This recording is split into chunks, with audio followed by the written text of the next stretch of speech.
Narumpayu Neoskum, ka Chananam Daki Padba, Gabriel Nyotar.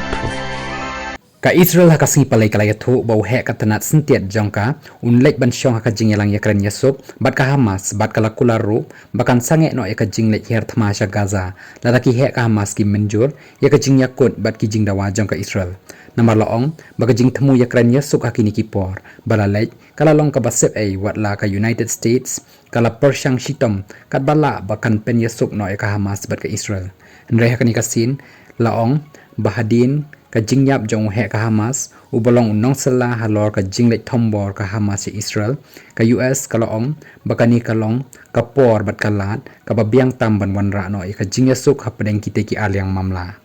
kumju ru he jong ka Hamas ulay thu bagakan hon bakarpang jong ka Hamas na Doha kala lek che Egypt banya kren ki mat bakongsan habaya dei bat ki jingya kren sange thama kumtala om bana kalyang jong ka Hamas ru kala long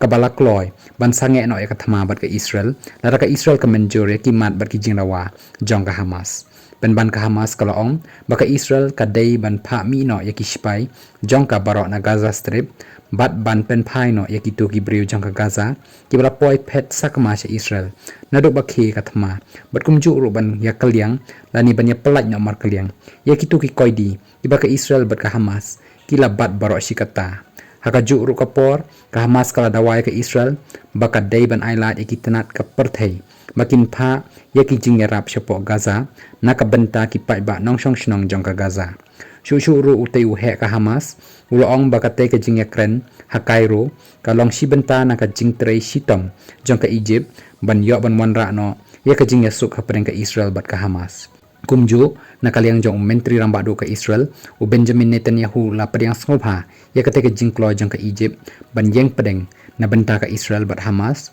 bat ban wanra ka jing yakren yasuk khnang bakan yo pen kut no yakathma bat ka Hamas hapo Gaza